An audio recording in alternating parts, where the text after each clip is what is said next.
सीतापुर के रतनगंज में शारदा नदी की लहरों ने 3 जिंदगियों को हमेशा के लिए अपनी गहराइयों में समा लिया। 15 मार्च को हुए इस दर्दनाक हादसे ने कई परिवारों को गहरे शोक में डाल दिया। यह लोग एक अंतिम संस्कार में शामिल होने जा रहे थे, लेकिन नियति को कुछ और ही मंजूर था। शारदा नदी में नाव पलटी और 3 जिंदगियां हमेशा के लिए बुझ गईं। इस हृदय विदारक घटना की खबर जब सपा मुखिया अखिलेश यादव तक पहुंची, तो उन्होंने एक प्रतिनिधि मंडल को पीड़ित परिवारों का हालचाल लेने के लिए भेजा।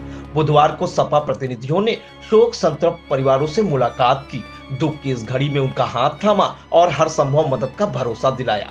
प्रतिनिधि मंडल में सपा सांस्कृतिक प्रकोष्ठ के प्रदेश अध्यक्ष धर्मेंद्र सोलंकी, सपा सीतापुर जिलाध्यक्ष छत्रपाल सिंह यादव, लहरपुर विधायक अनिल वर्मा, पूर्व मंत्री नरेंद्र सिंह वर्मा, पूर्व विधायक महेंद्र सिंह झीन बाबू, प्रदेश सचिव कमलेश भुर्जी, सपा छात्र सभा के प्रदेश उपाध्यक्ष प्रदीप भुर्जी आदि शामिल रहे। समाजवादी पार्टी का प्रतिनिधिमंडल सबसे पहले रतनगंज में मृतक दिनेश गुप्ता के घर पहुंचा और पीड़ित परिवार को ढांढस बंधाया। उसके बाद प्रतिनिधिमंडल सुपौली गया, जहां खुशबू के घर पहुंचकर परिजनों से मुलाकात की और शोक व्यक्त करते हुए भरोसा दिलाया कि संकट की इस घड़ी में समाजवादी पार्टी उनके साथ मजबूती से खड़ी है। सपा सांस्कृतिक प्रकोष्ठ के प्रदेश अध्यक्ष धर्मेंद्र सोलंकी ने घटना पर शोक व्यक्त करते हुए कहा, देखिए, समाजवादी पार्टी के राष्ट्रीय अध्यक्ष आदरणीय अखिलेश यादव जी ने ये प्रतिनिधिमंडल जो हम लोगों को यहाँ पर भेजा है, दिनेश भुर्जी नाम के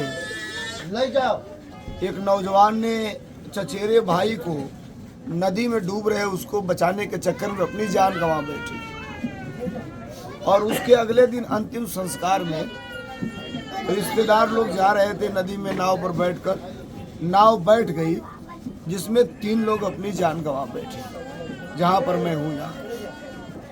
और उसी संबंध में जब जानकारी समाजवादी पार्टी के नेता आदरणीय अखिलेश यादव जी, श्री श्यामलाल पाल जी को हुई, तो आदरणीय झीन बाबू जी जो समाजवादी पार्टी के इस विधानसभा से लगातार विधायक रहे हैं, समाजवादी पार्टी के जिला अध्यक्ष महोदय जी छत्रपाल यादव जी और माननीय अनिल वर्मा जी विधायक लहरपुर, और हम लोगों के साथ समाजवादी पार्टी भुर्जी समाज के बड़े नेता भाई राम कुमार भोजवाल, प्रदीप भोजवाल, कमलेश भोजवाल और स्वयं मुझे धर्मेंद्र सोलंकी भुर्जी, हम सभी लोगों को उस परिवार के बीच में सांत्वना देने के लिए भेजा है। हम सब आए हैं उस परिवार के दुख में शरीक होने के लिए।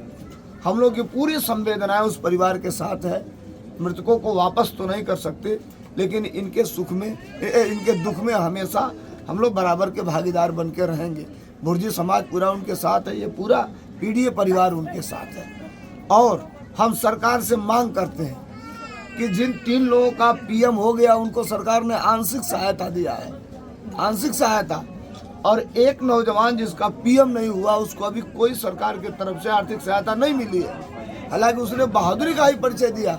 एक व्यक्ति डूब रहे व्यक्ति को नदी में दौड़ कर पहुंचा और बचाने के चक्कर में अपनी जान गंवा बैठा, तो उसको तो सरकार को मरणोपरांत भी उसे सम्मानित करना चाहिए, उसके परिवार को, इसलिए जो अपनी जान की बाजी लगाकर किसी के जान को बचाया वो। और ये जो परिवार है इस नौजवान भाई की जिसकी पत्नी चली गई, जिनके परिवार के दिए बुझ गए, ये 2 लाख और 4 लाख रुपए से उनके परिवार की भरपाई नहीं हो सकती। सरकार से हम मांग करेंगे कि कम से कम मृतकों के, चूंकि ये दैविक आपदा आई है, इसको समझ लीजिए, नदी में डूबना, मृतकों के परिजनों को 1-1 नौकरी और अधिक से अधिक सहायता राशि प्रदान करें। बताते चले कि 14 मार्च को रतनगंज के रहने वाले नागेश्वर के बेटे दिनेश गुप्ता की उस समय शारदा नदी में सांसें थम गई थी, जब वह नदी में नहा रहे एक साथी को बचाने का प्रयास कर रहे थे। इस प्रयास में वह साथी तो बच गया, लेकिन दिनेश गुप्ता गहरे पानी में चला गया और उसकी सांसें थम गईं। दिनेश गुप्ता के अंतिम संस्कार में शामिल होने के लिए सुपौली के नीरज गुप्ता की पत्नी खुशबू सहित करीब 15 लोग जा रहे थे। शारदा नदी में नाव पलट जाने से उस पर सवार इन लोगों में से नीरज गुप्ता की पत्नी खुशबू सहित 3 लोगों की सांसें थम गई थी।